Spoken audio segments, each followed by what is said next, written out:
నమస్తే, తెలుగు రాజ్యంకి స్వాగతం. నేను మీ సంధ్య. ఏపీలో నామినేటెడ్ పోస్టులకు సంబంధించి గతంలో చాలా ప్రచారం జరిగినా రేపు మాపు అంటూ కాలయాపనే జరుగుతుంది. అసలు ఎమ్మెల్సీ రేసుకు సంబంధించి అంటే లోకేష్ టీం అనేది ఒకటి, పవన్ కళ్యాణ్ గారి తరపు నుంచి ఒకటి, చంద్రబాబు దగ్గర నుంచి ఒకటి, ఇలా 3 రకాల ఒత్తిళ్లు ఉండడం వల్ల ఎవరిని తెర మీద తీసుకురావాలి, ఎవరిని వద్దు అనే ఒక చర్చ అయితే కూటమిలో జరుగుతున్నట్టుగా తెలుస్తుంది. అసలు ఎమ్మెల్సీ రేస్కు సంబంధించి చాలా రకాల పేర్లు మనమే గతంలో చెప్పడం జరిగింది. మరి అవే పేర్లు ఉన్నాయా, ఏమన్నా మారబోతున్నాయా, ఎవరి వైపు అధిష్టానం మొగ్గు చూపే అవకాశం తెలుసుకునే ప్రయత్నం చేద్దాం. పూర్తి విశ్లేషణ అందించడానికి రాజకీయ విశ్లేషకులు, చరిత్రకారులు చిల్లాగొట్టి శ్రీకాంత్ గారు మనతో ఉన్నారు. ఆయన మాటల్లోనే. శ్రీకాంత్ గారు నమస్తే అండి. నమస్కారం సంధ్య గారు. అటు రంగా గారికి కన్ఫర్మ్ అని విన్నాము, రాధాకృష్ణ గారికి, రంగా గారి కుమారులు. తర్వాత ఉదయభాను గారి పేరు వింటున్నాము. బట్ చాలా ప్రెషర్ ఉంది, అందుకే డిలే అవుతుంది అంటున్నారు. ఎందుకంటే ఆల్రెడీ ఇంకో 2 months అయితే 2 years కంప్లీట్ అయిపోతుంది. ఎందుకు ఈ కాలయాపన? పేర్లు ఏమైనా మార్పులు చేర్పులు అనడం కంటే ఒత్తిడి అధినేతల మీద తీవ్రంగా ఉంటుంది. వంగవీటి రాధాకృష్ణ గారి పేరు మొదటి నుంచి ఎందుకు ముందు వరుసలో ఉంటూ వస్తుందంటే, ఆయన 19 ఎన్నికల నుంచి తెలుగుదేశం పార్టీకి 2 ఎన్నికల్లో స్టార్ క్యాంపెయినర్గా పనిచేసి ఉండటం, ఏమీ ఆశించకుండా. 19లో ఆయన పోటీ చేయాలనుకుని ఉంటుంటే పోటీ చేసి ఉండొచ్చు తెలుగుదేశంలో, గెలిపోవటంలో దైవాధీనాలు పక్కన పెడితే. 24లో పోటీ చేయాలనుకుని ఆయన పట్టుబట్టి ఉండుంటే ఖచ్చితంగా ఆయన శాసనసభలో ఉండేవారు, ఏమో రాష్ట్ర మంత్రి కూడా అయ్యేవారేమో, ఆయన అభిమానులు ఆశిస్తున్నారు. అయితే 2 ఎన్నికల్లోనే ఆయన తెలుగుదేశం పార్టీ అభ్యర్థిగా ఆయన పోటీ చేయలేదు. చేయకపోగా ఆయన స్టార్ క్యాంపెయినర్గా తెలుగుదేశం పార్టీ అభ్యర్థులు కావచ్చు, కొన్ని నియోజకవర్గాల్లో జనసేన పార్టీ అభ్యర్థులు కావచ్చు, వాళ్ళ యొక్క విజయాలకి ఆయన పనిచేశారు, కృషి చేశారు. మరీ ముఖ్యంగా 19 ఎన్నికల్లో గుంటూరు, విజయవాడ, ఏలూరు లోక్సభ నియోజకవర్గాలకి స్టార్ క్యాంపెయినర్గా ఆయన పనిచేస్తే, గుంటూరులో, విజయవాడ లోక్సభ నియోజకవర్గాల్లో తెలుగుదేశం పార్టీ గెలిచింది. వీటినన్నింటినీ కూడా మనం దృష్టిలో పెట్టుకోవాలి. కాబట్టి లోకేష్ గారి చూపు వంగవీటి రాధాకృష్ణ గారి వైపు ఉంది అనేది వాస్తవం. సరే, ఇంకా రంగా గారి జయంతో, రంగా గారి వర్ధంతో వచ్చినప్పుడు చంద్రబాబు నాయుడు గారు లోకేష్ గారి నివాళులు అర్పించారా, పవన్ కళ్యాణ్ గారి నివాళులు అర్పించారా లేదా, వాటన్నిటిని కాసేపు పక్కన పెడితే మీరు మా కోసం ఏం చేశారు, మేము మీకోసం ఏం చేయాలి అనేటటువంటి ధోరణిలోనే చంద్రబాబు నాయుడు గారు, లోకేష్ గారు ఉంటారు. ఆ దిశగా వారు 19-24 ఎన్నికల్లో తెలుగుదేశం పార్టీకి పనిచేశారు కాబట్టి వారి పేరు ముందు వరుసలో ఈవేళ శాసనమండలి అభ్యర్థుల జాబితాలో ముందు వరుసలో ఉంది అనేది వాస్తవం. అట్లాగే మీకు వైకాపా నుంచి బేషరతుగా వచ్చి జనసేనలో చేరినటువంటి వాళ్ళలో బాలినేని శ్రీనివాసరెడ్డి గారు ఒకరు, తర్వాత సామినేని ఉదయభాను గారు ఒకరు, కిలార్ వెంకటరోషయ్య గారు ఒకరు. వీళ్ళల్లో బాలినేని శ్రీనివాసరెడ్డి గారు 2.5 సంవత్సరాల పాటు రాష్ట్ర మంత్రిగా కూడా ఒక వెలిగారు. మీకు అసలు ధూళిపాళ్ల నరేంద్ర గారిని ఓడించడం అసలు సాధ్యమవుతుందా పొన్నూరు నియోజకవర్గంలో అనేటటువంటి ఫీట్ని, ఆ అసాధ్యాన్ని సుసాధ్యం చేసినటువంటి వాడు కిలార్ వెంకటరోషయ్య గారు.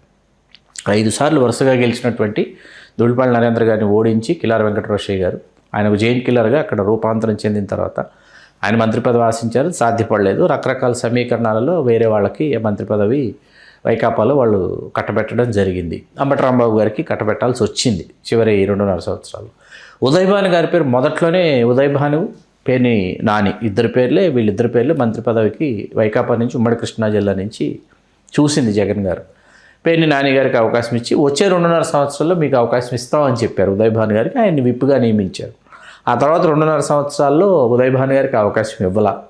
ఆయన 6 ఎన్నికలు చేసి ఆయన ఎదురు చూస్తున్నారు. ఒకరోజు రాష్ట్ర మంత్రి కావాలనేటటువంటి కళ ఎవరికైనా. 6 ఎన్నికల్లో ఆయన 3 సార్లు గెలిచారు. కాంగ్రెస్ పార్టీ తర్వాత వైకాపాతో ఆయన ప్రయాణం కొనసాగించారు. అటువంటిది ఆ తర్వాత ఈవేళ బాలినేని శ్రీనివాసరెడ్డి గారు, కిలార్ వెంకటరోషయ్య గారు, సామినేని ఉదయభాను గారు వీళ్ళందరూ జనసేనలో చేరారు. వీళ్ళందరూ సాధారణమైనటువంటి నాయకులు అయితే కాదు. వీళ్ళు ముగ్గురు ఆశిస్తున్న మాట వాస్తవం. ఖచ్చితంగా శాసనమండలికి మనల్ని నామినేట్ చేస్తారు అని. వీళ్లలో పవన్ కళ్యాణ్ గారి కరుణా కటాక్ష వీక్షణాలు ఎవరి వైపు ప్రసరిస్తారో, ఎవరు అదృష్టవంతుడో, ఎవరికి ఆ యోగం వరించనుందో. మీకు ఇక్కడ వైకాపాలో ఏమైందంటే, మొన్న 24 ఎన్నికలు పూర్తయిన తర్వాత వైకాపాకు వచ్చేటటువంటి ఒక శాసనమండలిలో ఒక స్థానం వెంటనే జగన్మోహన్ రెడ్డి గారు, బొత్స సత్యనారాయణ గారికి కట్టబెట్టారు. అవును, ఎందుకంటే సుప్రీం సీనియర్ కావడం ఒకటి, శాసనమండలిలో బొత్స గారు ఉంటే ఆ వాయిస్ ఆయన వినిపించేటటువంటి విధానం కావచ్చు, వాటన్నిటిని దృష్టిలో పెట్టుకుని బొత్స సత్యనారాయణ గారికి కట్టబెట్టారు. బొత్స సత్యనారాయణ గారు ఆ పాత్రని చాలా సక్రమంగా, సమర్థవంతంగా నిర్వహిస్తున్నారు. శాసనమండలిలో వైకాపా వాణిని ఆయన నినదిస్తున్నారు, మనకు తెలుసు. ఇప్పుడు జనసేన నుంచి వీళ్ళు జనసేనలోకి వచ్చి చేరిన తర్వాత వైకాపా నుంచి వచ్చి చేరారు కదా అనేటటువంటిది ఒకటి ఉన్నప్పటికీ ఆ మధ్య సామినేని ఉదయ్ భాను గారు ఒకంత అసహనానికి గురి అయ్యారు. ఆ అధికారుల పనితీరు పట్ల కావచ్చు, అట్లాగే నియోజకవర్గంలో కానీ జిల్లా స్థాయిలో కానీ తెలుగుదేశం పార్టీ నాయకుల పనితీరు పట్ల కావచ్చు, వాళ్ళు జనసేన వాళ్ళ పట్ల వాళ్ళు ప్రవర్తిస్తున్న తీరు కావచ్చు, వాటన్నిటిని కూడా ఆయన ఒకంత అసహనానికి గురి కావడం జరిగింది.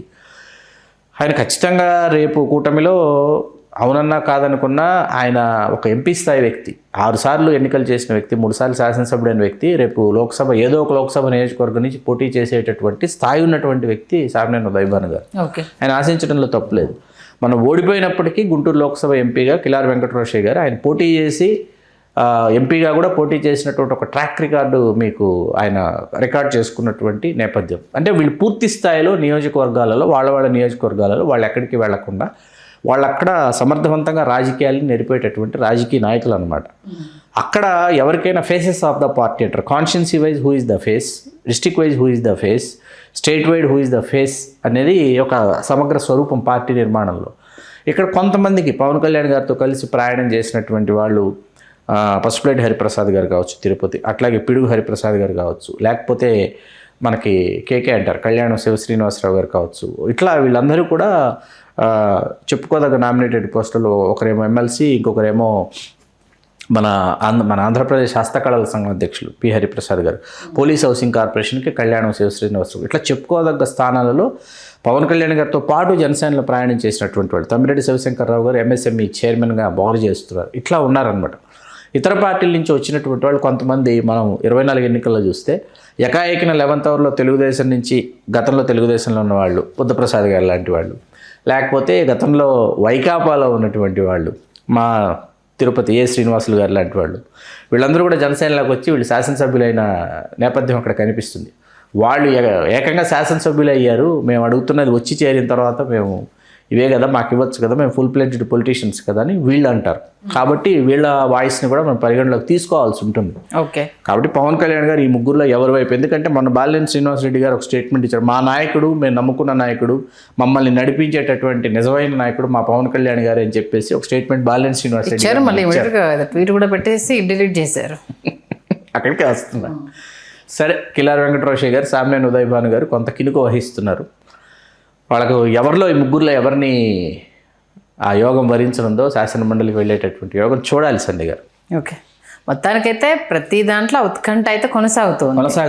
అన్నీ ఎందుకంటే ఇప్పుడు 2 years కంప్లీట్ అవ్వాలి అన్న దానికోసం అందరూ జూన్ 1 ప్రమాణ స్వీకారం చేశారు. కాబట్టి రాష్ట్ర మంత్రులందరూ జూన్ 1 రాష్ట్ర మంత్రులందరూ ప్రమాణ స్వీకారం చేసిన 2 సంవత్సరాల పుణ్యకాలం కాస్త పూర్తయిన తర్వాత కానీ పూర్తి స్థాయి అప్పటికి మీకు శాసన మండలి పూర్తి చేయాలి, రాజ్యసభ పూర్తి చేసిన తర్వాత అప్పుడు కొంత వెసులుబాటు ఉన్నాయి నేతలకి. అవును, ఒక్కొక్కరు ఈగర్గా వెయిట్ చేస్తున్నారు, ఎప్పుడు ఫోన్ వస్తుంది, ఎప్పుడు ఓకే అంటారు. ఈ లోపల లిస్ట్ను కూడా ఫైనల్ చేయట్లేదు. అప్పటి వరకు లిస్ట్లో ఉంటామా, ఎన్ని చర్చలు, ఎన్ని ఆలోచనలు. సీరియస్లీ చూద్దాం. మీరు అన్నట్టుగా మరి ఇంతమందిలో ఎవరిని వరించబోతోంది, ఎప్పటికీ కన్ఫర్మ్ చేస్తుంది అన్నది మంచి విశ్లేషణ అందించారు. ధన్యవాదాలు శ్రీకాంత్. ధన్యవాదాలు సంధ్య గారు. హలో, తెలుగు రాజ్యం ఛానల్ చూస్తున్నారా? సామాజిక, రాజకీయ, జీవన చిత్రణే తెలుగు రాజ్యం. అతిశయోక్తులు, అసత్యాలు ఉండవు.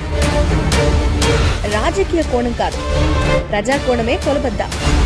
తెలుగు రాజ్యం వీక్షణ మీ ఉత్తమ అభిరుచికి నిదర్శనం.